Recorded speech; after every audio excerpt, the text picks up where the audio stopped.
এখনকার তরুণরা সোশ্যাল মিডিয়ায় অতিমাত্রায় সময় ব্যয় করছে, যা তাদের পড়াশোনা ও নৈতিকতার উপর নেতিবাচক প্রভাব ফেলছে।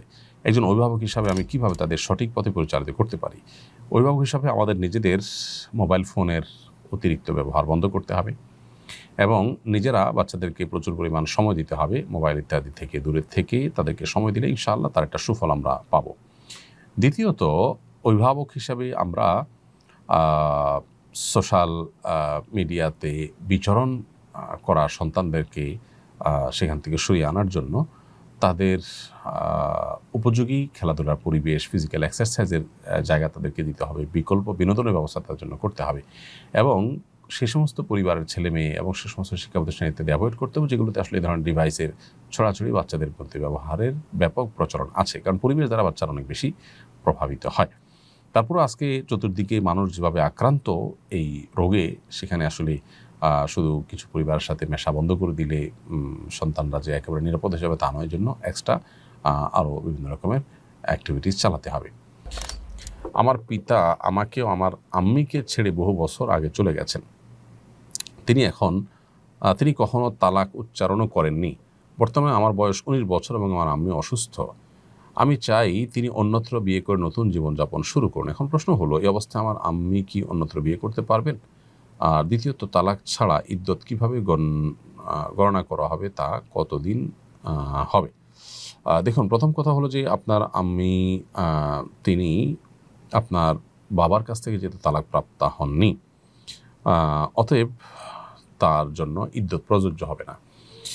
এবং এই যে তিনি চলে গেছেন, সেটা কত বছর হয়েছে, কোন পর্যায়ে গেছে, তার কোনো খোঁজখবর আছে, তার নাকি নির্দোষ হয়ে গেছেন, এই বিষয়গুলো এখানে বিবেচ্য হবে সিদ্ধান্তে আসার ক্ষেত্রে। সেজন্য আমরা আপনাকে পরামর্শ দিব যে আপনি কোনো ফতোয়া বিভাগে গিয়ে এ বিষয়ে বিস্তারিত জানিয়ে প্রশ্ন করুন। ইনশাআল্লাহ সেখান থেকে আপনি আশা করা যায় সঠিক উত্তর পাবেন, কারণ এখানে আরও বেশ কিছু কোয়েরি আছে যেগুলো আপনার কাছ থেকে আমার জানা দরকার, সেগুলো করা দরকার। সেগুলো করার সুযোগ যেহেতু নাই, অতএব আমরা এটা স্কিপ করছি।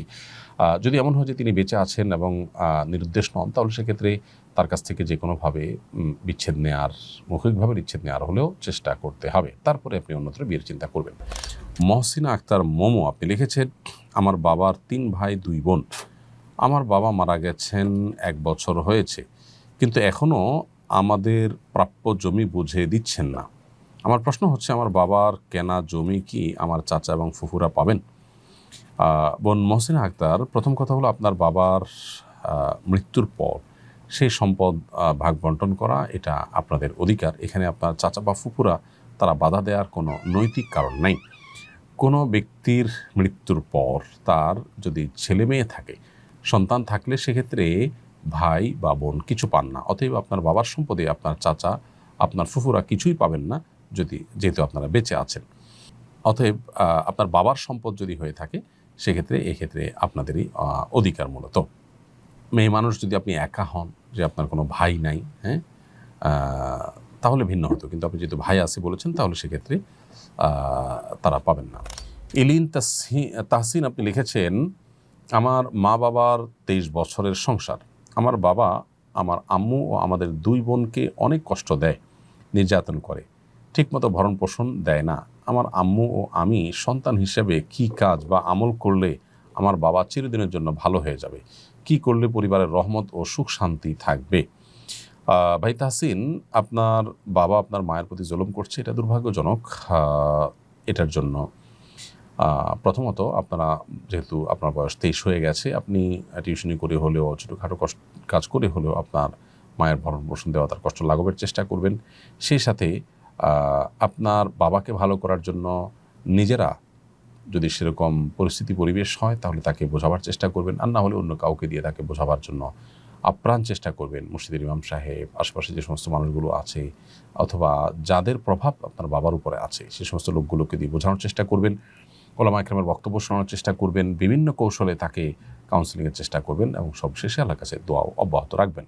এরপরও যদি কোনো উপায়ে তিনি সংশোধন না হন, তাহলে সেক্ষেত্রে সন্তান হিসেবে বাবার শাসনের দায়ভার আপনার কাঁধে নেওয়ার সুযোগ কিন্তু নেই।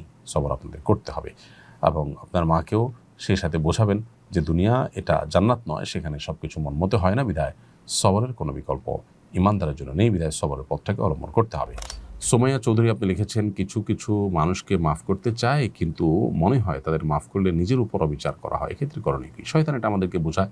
আল্লাহ সুবহানাহু ওয়া তাআলা সবসময় আমাদেরকে মাফ করতে উৎসাহিত করেছেন। আল্লাহ বলেছেন, খুযিল আফওয়া ওয়া'মুর বিল উরফি ওয়া আ'রিদ আনিল জাহিলিন। তোমরা ক্ষমার দিকটাকে গ্রহণ করবে সবসময় এবং ভালো কাজের নির্দেশ মানুষকে দিবে এবং যারা মূর্খতাশীল আচরণ করেছে তাদেরকে এড়িয়ে চলবে। আল্লাহ সুবহানাহু ওয়া তাআলা অন্য আয়াতে বলেছেন, ইন্নাল্লাহা ইউহিব্বুত তাওয়াবিন ওয়া ইউহিব্বুল মুতাতাহহিরিন। আল্লাহ বলেছেন, আল্লাহ তাআলা ক্ষমাশীলদেরকে পছন্দ করেন, সেরকম আয়াত রয়েছে।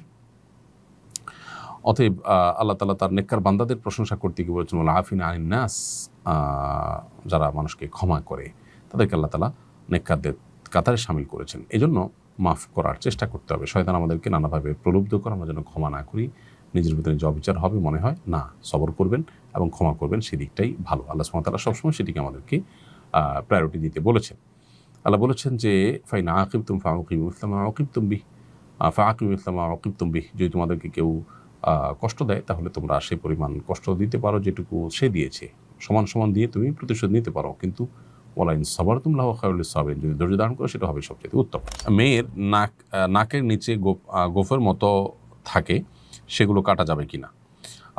প্রথম কথা হলো যে আপনার নাকের নিচে যদি গোফ উঠে যায় কোনো মেয়েদের এবং সেটা চোখে পড়ার মতো হয়, তাহলে এটা তার বলতে পারি আমরা শারীরিক ত্রুটি। অতএব এইটা কাটা যাবে, বরং কেটে ফেলাটাই উত্তম, পুরুষের সাথে সাদৃশ্য যেন না হয়। অনেক উলামা ইকরাম যেন ইমাম ইবনে আবিদিন শামী রাহিমাহুল্লাহ ফতোয়া শামীতে এটাকে মুস্তাহাব বলেছেন।